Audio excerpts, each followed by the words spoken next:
नमस्कार दोस्तों, स्वागत है आपका आपके अपने इस चैनल पर। तो दोस्तों, आज मैं आपसे बात करूंगा यूडाइस पर अगर आपका भी हो रहा है बार बार लॉग आउट, तो उसकी क्या प्रॉब्लम है और उसे कैसे सॉल्व कर सकते हैं। तो दोस्तों, अगर आपके भी स्क्रीन पर जैसे आप देख रहे हो कि मेरे पास लॉगिन का ये मेथड है। जब भी हम लॉगिन करते हैं, यूडाइस पर लॉगिन कर रहे हैं, कई बार हमारा क्या हो रहा है कि लॉगिन होने के बाद भी जब हम किसी मेन्यू पे क्लिक करते हैं तो हमारे पास ये स्क्रीन वापस आ जाती है। ये क्यों हो रहा है और इसे कैसे सॉल्व करना है, तो इसको सॉल्व करने का सबसे इजी मेथड मैं आपको बता दूंगा। और उसके बाद एक और अल्टरनेट मेथड है जिसे आप ट्राई करना चाहें तो वो भी कर सकते हैं। तो सबसे इजी मेथड है, अगर आप क्रोम पे इसे चला रहे हैं, क्रोम ब्राउजर पे चला रहे हैं, तो यहां पर आपके ऑप्शन शो हो रही होगी ये वाली सेटिंग की। आप जैसे ब्राउजर ओपन करते हैं ना, ये तीन बिंदियां ऊपर आती हैं साइड पर, ये देखें ना आप, साइड पर तीन बिंदियां आ रही हैं और यह तीन बिंदियों पर क्लिक करने के बाद यहां पर नीचे सेटिंग के मेन्यू है। इस सेटिंग के मेन्यू पे आपने करना है क्लिक। क्लिक करने के बाद आपके पास फर्दर एक और जो है सेटिंग का पेज ओपन होगा। कुछ इस तरीके का ये पेज दिखेगा और यहां पर आपने जो ये सर्च सेटिंग वाला बटन है, यहाँ सर्च सेटिंग वाली ऑप्शन है, यहां पर आपने भरना है कुकी। जब भी आप कुकी यहाँ पे भरोगे उसके बाद नीचे आपको इस तरह की ऑप्शन दिखेंगी।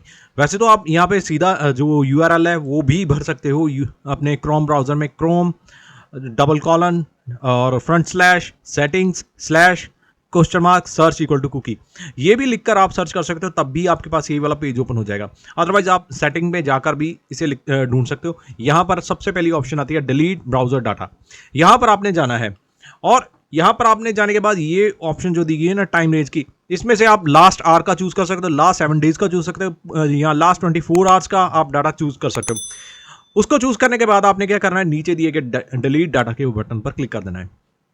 अब यहाँ पे मेरे को नहीं पता कि क्यों ये इशू आपको भी फेस हो रहा है, क्योंकि मेरे को भी ये इशू फेस हो रहा था। मैंने यही देखा कि जैसे ही मैं इस कुकी के डाटे को डिलीट कर देता हूँ तब मेरा जो है वो प्रॉपरली वर्क करना शुरू कर देता है यूडाइस का। अदरवाइज कई बार क्या होता था कि मेरा लॉग आउट होना शुरू हो जाता था। लॉग आउट जैसे ही मैं किसी मेन्यू पे क्लिक करता था वहां से मेरा लॉग आउट हो जाना और दोबारा मेरे पास लॉगिन की स्क्रीन आ जाना, इस तरह की प्रॉब्लम मेरे को फेस हो रही थी। तो इस तरह से मैं अपना कर सकता हूं इस इशू को सॉल्व। तो ये तो था एक मेथड। अब मैं दूसरे मेथड की आपसे बात कर लेता हूं। दूसरा मेथड कौन सा है? दूसरा मेथड में क्या है कि आपको ऊपर ये तीन बिंदियां दिख रही ना, ये तीन बिंदियों पे अगेन आपको करना है क्लिक, और क्लिक करने के बाद आपके पास वही वाला सेटिंग वाला मेन्यू जो मैंने यहाँ पे दिखा था ना, आपके पास ये सेटिंग वाला मेन्यू आपको दिखेगा। यहां पर ऊपर दी गई ऑप्शन होती है, तो चलिए एक बार उन ऑप्शंस को भी हम देख लेते हैं। तो जैसे ही आप उन तीन बिंदियों को क्लिक करेंगे, ये तीन बिंदियां ऊपर दी गई हैं ना, इन तीन बिंदियों के ऊपर क्लिक करेंगे तो आपके पास ये मेन्यू ओपन होगा। इस मेन्यू में थर्ड ऑप्शन आती है, वो होती है कॉग्निटो विंडो की। इस विंडो को आपने ओपन कर लेना है। ये हो सकता है अगर आप फायरफॉक्स पे ट्राई कर रहे हो तो वहां पर आपके पास प्राइवेट ब्राउजर की ऑप्शन आ रही हो, तो इसे आपने ओपन कर लेना है। ये ओपन होने के बाद आपके पास नॉर्मल ब्राउजर की तरह ओपन होगा, लेकिन इसकी जो बैकग्राउंड होगी वो ब्लैक होगी, लेकिन ये सिक्योर होगी। इसमें क्या होता है कि आपकी जो कुकीज़ हैं, जो सेशन आपका बनता है, वो आपका पर टेम्परली होता है, उस टाइम के लिए होता है जब तक के लिए ये विंडो ओपन होगी। जैसे ही ये विंडो क्लोज होगी वैसे ही आपका वो सेशन क्लोज हो जाएगा और आपका लॉगिन जो है वो प्रॉपरली वर्क करता रहेगा। इसमें आपका कुकी का जो इशू है बना हुआ वो नहीं होगा और आपको दोबारा से लॉगिन करने की आवश्यकता नहीं होगी।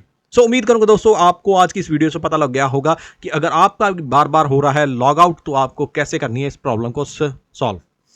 अगर आपको हमारी आज की ये वीडियो पसंद आई, हमारे चैनल को सब्सक्राइब करें, शेयर करें, अपने दोस्तों के साथ बने रहे हमारे चैनल के ऊपर इसी तरह की और भी वीडियोस के लिए। मिलते हैं हम नेक्स्ट Geeky Express.